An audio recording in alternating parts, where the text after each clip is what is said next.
When I was about to give birth to my son, who is now nearly 8 years old, I was in a place where I felt incredibly overwhelmed. It was a time in my life where, to be honest, while on the outside things looked like they were pretty good, there was a lot of chaos. I will say over and over again until the day I die is that growth and comfort do not occupy the same space. There are so many people in this day and age that, number one, if you ask them what their values were, they actually wouldn't be able to answer you. To become highly successful, in order to attract that abundance into your life, you must be willing to heal your trauma. When we feel like at times we are weak or we're unstable or we're making decisions that are not from our highest version, that are not coming from absolute high level awareness, and I'm telling you that if you want to open up your world to a lot of abundance, you are going to need. Welcome to Rich and Regulated, where women learn to build wealth in alignment and flow. I'm Jessica Soul. For over a decade, I've helped women create the lives of their dreams, and here I'll share how I build wealth, fast-track results, and reveal money truths that will blow your mind.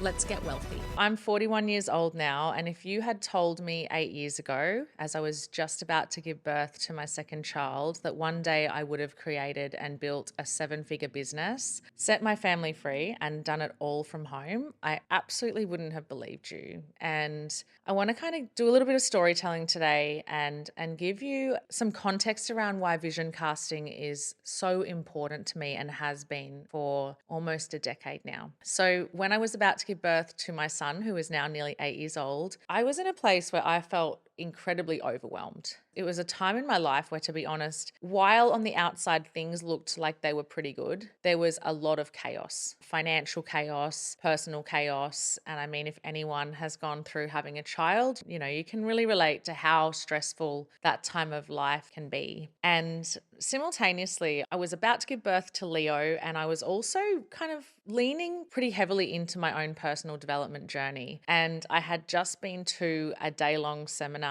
where I was learning about wealth. And I had come home, so my mum and dad had actually been looking after the kids, and I had come home and I was sitting at the table telling my parents about these wealth principles that I had learned. And I was like, oh my gosh, everyone needs to know this, and this is going to change my life. And in fact, it actually did.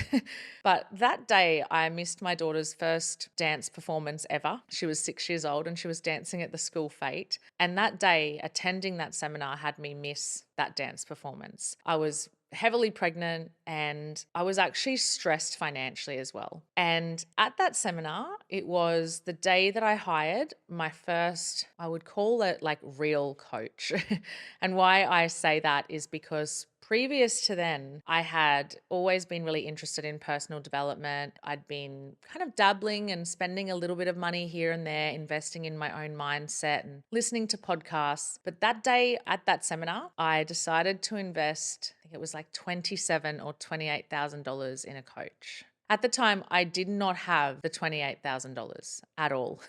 I put the deposit on a credit card, and that is definitely not advice I would give to anybody now. But for me at the time, it was a pivotal moment in my story and something that changed the game for me forever. And that decision came because I knew that 8 years ago, I didn't have clarity in my vision. I didn't really understand what it was really like to live in alignment with my values. And over time, this has now become one of the primary things that I teach and that I embody in my own business and that my clients benefit from. One of the things that was said that day that I will say over and over again until the day I die is that growth and comfort do not occupy the same space. And what I know is that when you don't live your life in alignment with a vision that is bigger than you, you are literally visionless. And I don't know about you, but being visionless is something I do not want to be when it comes to the type of woman that I show up as in this world.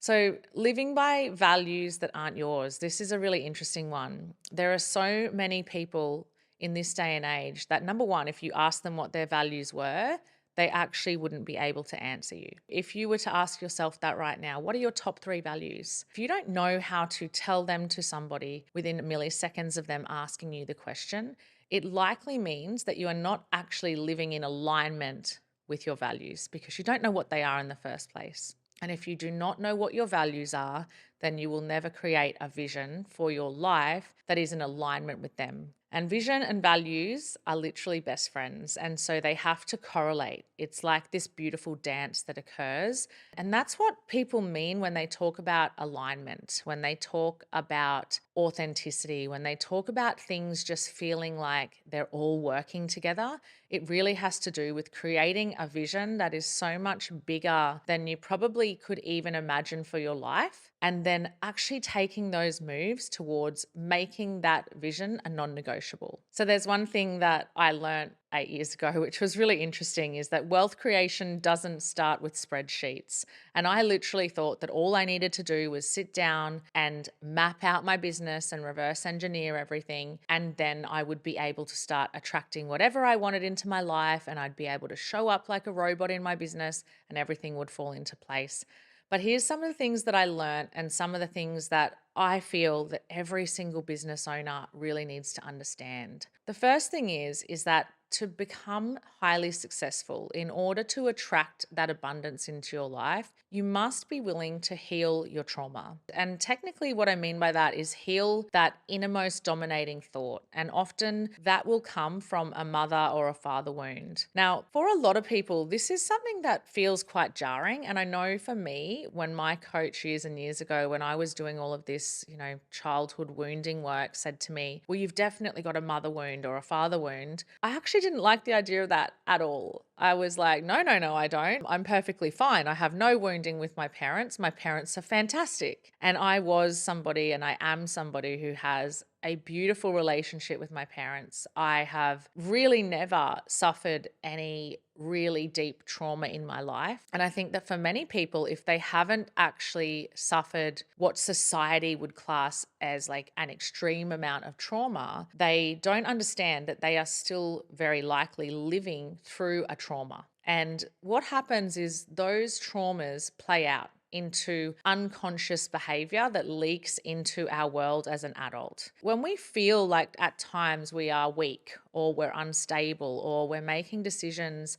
that are not from our highest version, that are not coming from absolute like high level awareness, that is likely because you have some sort of trauma, some sort of innermost dominating thought that you haven't yet worked through. And I'm telling you that if you want to open up your world to a lot of abundance, you are going to need to clear up the traumas, because you may be able to push them down, but like corks underwater, they will definitely rise to the top over and over again, because there is only so long you can hold things down until they pop up again. And so when you're creating a vision, you must be really, really committed to healing that trauma, number one, and knowing that a traumatized human, we're never all like fully healed. We're never going to be perfect, but a traumatized human has far less success or chance of success than someone who is willing to delve deep, deal with their triggers, face their wounds, and then adjust their adult behavior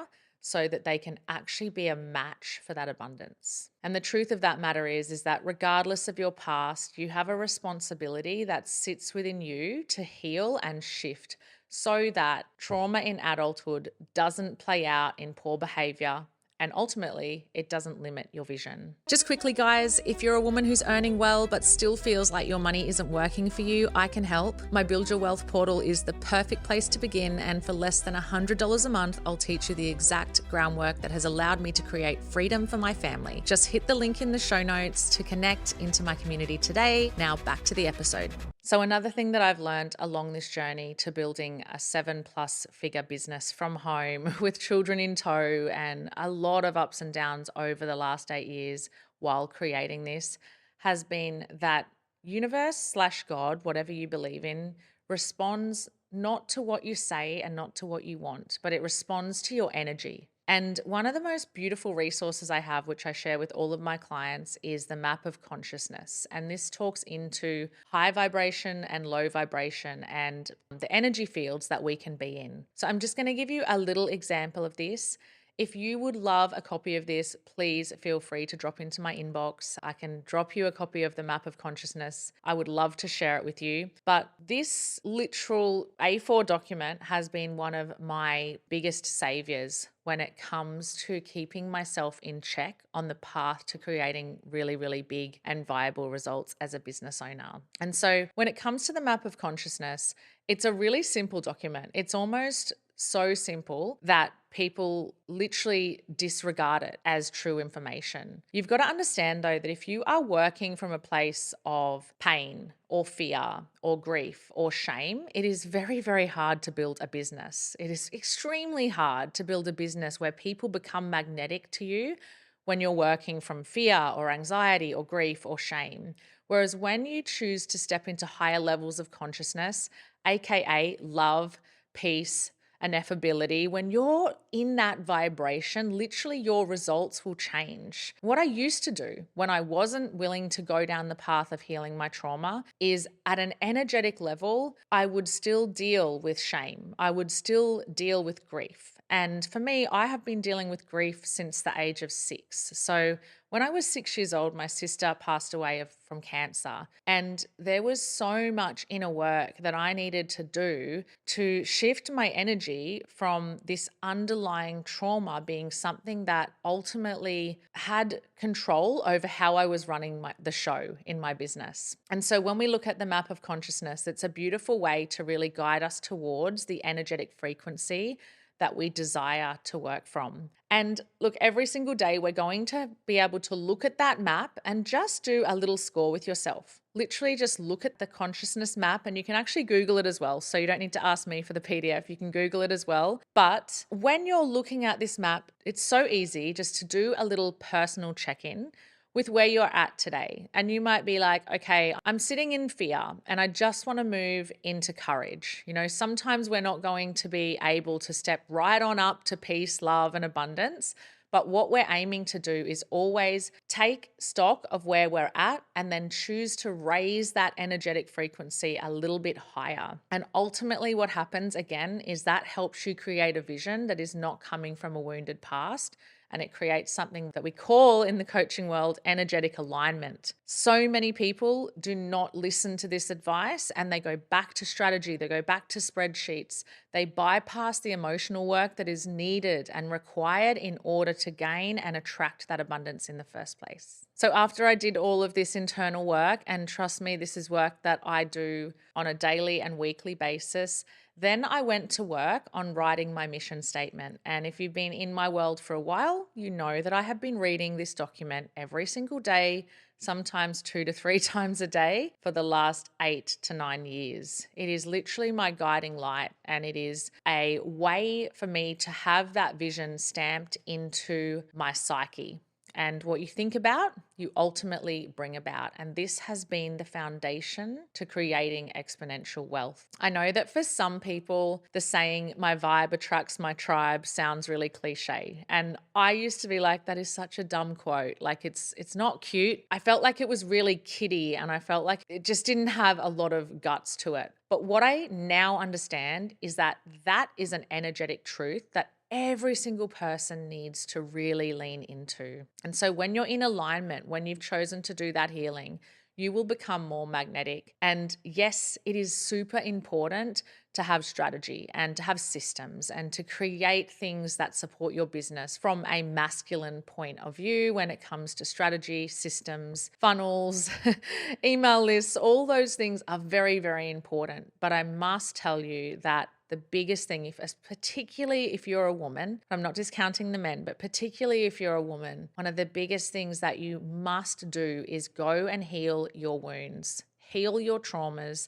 and understand that your energetic frequency on the daily is what will attract money into your bank account. So some of the key lessons for listeners today: growth is always going to require discomfort. So whenever I am feeling like there is a new level, And you might have heard that saying, new level, new devil. Whenever I am feeling like there is a place where I need to grow into, I literally search for where I can become most uncomfortable, and I lean into that first. The second point that I want to leave you with is that your vision and your values must align. So if you have a huge vision, yet you are misaligned with your values, and your values may be family, they may be health, they may be freedom, you might value contribution, you might value variety. Like, there are so many things, and your values are not ever going to be right or wrong, but they are yours. And so if you have a vision that is taking you away from your values, then you need to bring that back into alignment. And so a practical way that I describe this is that one of my highest values in life is my health.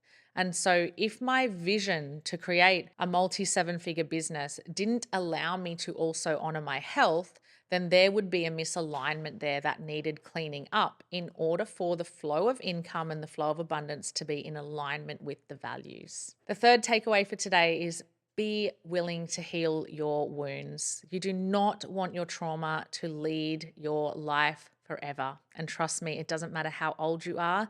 There is so much opportunity to just get in, do the work, and clear that energetic shift that really, really will open up so much for you when it comes to your income earning capacity. And the fourth takeaway that I really want you to understand is that your energy matters as much as your action.